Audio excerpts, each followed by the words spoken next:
오늘의 큐티 말씀은 마가복음 6장 30절부터 44절입니다. 제목 오병이어.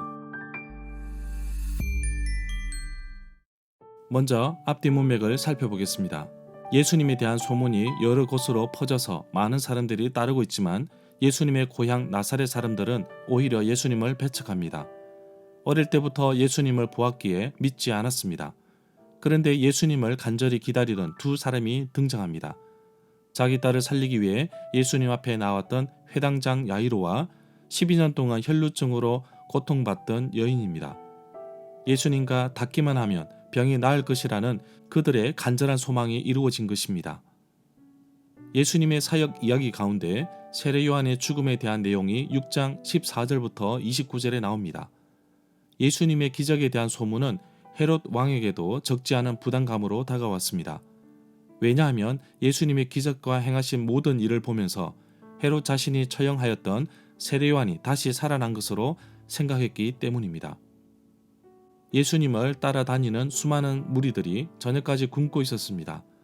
예수님은 이들을 위해 물고기 2마리와 떡 5개로 5,000명을 먹이십니다.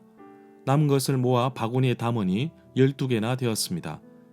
이 놀라운 사실은 사복음서 모두에 기록되어 있습니다. 문단을 나눠보겠습니다.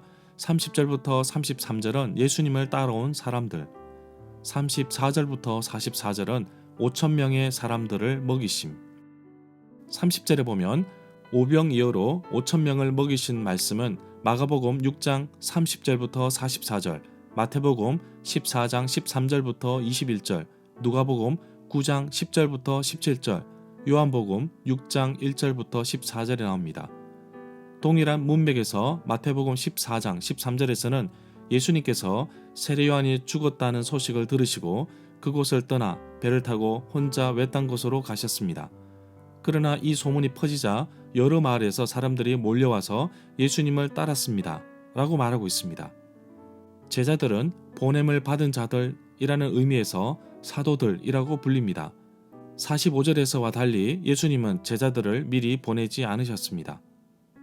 32절에 보면 배를 타고 가셨는데 아마도 갈릴리 호수의 동쪽을 지났을 것으로 봅니다.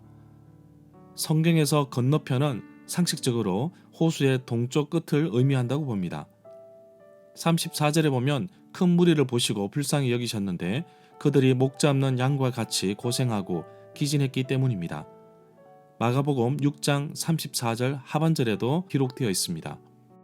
37절에 보면 예수님께서 먹을 것을 주라고 하셨는데 이때 제자들이 모두 다 먹으려면 200데나리온의 비용이 든다고 합니다. 이 내용은 마가복음과 요한복음에만 나옵니다. 200데나리온은 은전의 이름으로서 1데나리온은 농촌 지방 노동자의 하루 품삯에 해당되는 돈입니다. 30절부터 44절 단락은 큰 무리를 먹이시는 내용인데 이것은 사복음서에 모두 기록되어 있는 유일한 기적입니다. 사복음서 보도에는 각기 조금씩 다른 점이 있지만 사람의 숫자는 모두 일치합니다. 마태만이 여자와 어린이 외라는 말을 덧붙이고 있습니다. 무리가 예수님에게 너무 밀려오기 때문에 예수님께서는 자신과 제자들의 휴식을 위한 장소를 찾으려고 했습니다.